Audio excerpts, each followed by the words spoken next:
देखिए यहाँ पर हमारा एकदम साइंस का बहुत ही इम्पोर्टेंट क्वेश्चन है। क्या क्वेश्चन है? जब फिजिक्स का हमारा क्वेश्चन है आवृत्ति एवं गति से क्वेश्चन है, इसको हम ठीक कैसे बनाते हैं। एकदम सिंपल एकदम साधारण भाषा में पहले क्वेश्चन को पढ़ा जाता है, उसके बाद उसको सोल्व किया जाता है। तो सबसे पहले हम क्वेश्चन को पढ़ते हैं कि किसी दिए गए माध्यम में ध्वनि तरंग की तरंगधैर्य क्या है। हमसे पूछा क्या है तो तरंगधैर्य। तो सबसे पहले हमसे पूछ क्या रहा है कि तो तरंगधैर्य को हम लेफ्टा से सूचित करते हैं। किससे? लेमडा। ये होता है लेमडा। इसको हम क्या बोलते हैं? इसको हम तरंगधैर्य से सूचित करते हैं। किससे?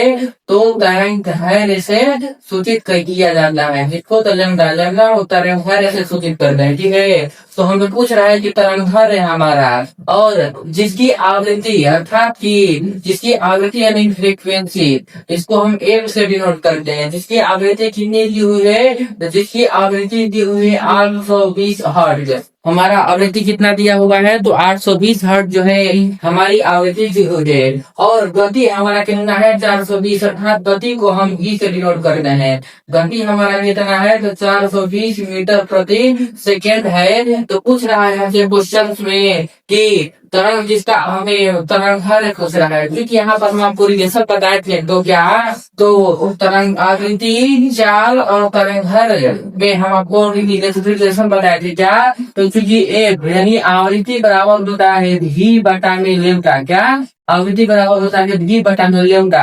यानी कि आवृत्ति बराबर साधारण भाषा में हम पूछे तो आवृत्ति बराबर हमारा फॉर्मूला निकल कर आता है चाल बटा में तरंगधैर्य। ध्वनि की चाल यहाँ पर हो गया ध्वनि की चाल बटा में हमारा तरंगधैर्य ही हमारा फॉर्मूला निकल कर आता है। यहाँ से हम एकदम आसान भाषा में इस क्वेश्चन को हम बना सकते हैं, एकदम चुटकियों में सोल्व कर सकते हैं। तो देखिए हम इसको कैसे सोल्व करते हैं। क्योंकि हमारा दिया हुआ है कितना, यहाँ पर देखिए, क्योंकि हमारा एफ का मान हमें आवृत्ति याद करना है। यहाँ से हमें याद कर लेंगे कैसे। तो देखिए सबसे पहले हम लिखेंगे एफ बराबर फॉर्मूला होता है वी बटा में लेमडा। देखिए वी बटा में लेमडा, क्योंकि वी का मान 420 दिया है और हमारा एफ का मान कितना दिया है, यहाँ पर हमारा हो जाएगा लेमडा।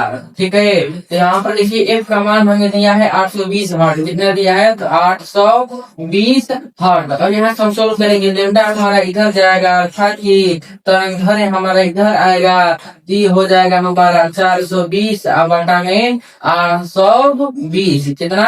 420 बटा में 820 हमारा करेक्ट आंसर। देखिए लिमटा क्या है और हम ये बता रहे हैं हमें तरंगधैर्य ज्ञात करना है। जब हम इसको सोल्व करेंगे तो हमारा करेक्ट आंसर आ जाएगा। देखिए यह एसएससी में और रेलवे में पूछा हुआ क्वेश्चन से 1 0 से 1 0 हमारा कैंसिल हो गया। और यहाँ से हम जब इसको सोल्व करेंगे तो ये हमारा लगभग कितने बार में जाएगा? तो सबसे पहले 2 से काटते हैं। 2 गुना 4, 2 एकम 2, फिर यहाँ पे 2 चौके 8, 2 एकम 2, 21 बटा 41 यानी 21 दूना 42। लगभग 0 पॉइंट कितने बार में जाएगा? 0 पॉइंट समथिंग बार में जाएगा। जिसको हम कटा कर भी देख लेते हैं। 41 0 पॉइंट में जाएगा तो 0 बार में 2, 41 बार 0.5 बार में 0.5 समथिंग जाएगा। कितने बार में? 0.5 समथिंग जाएगा। अर्थात इसका करेक्ट आंसर हमारा कितना हो जाएगा? तो 0.5। तरंगधैर्य का ऐसा मात्रक क्या होता है? तो तरंगधैर्य का ऐसा मात्रक कमेंट करके आप जरूर बताइए कि तरंगधैर्य का ऐसा मात्रक क्या होता है।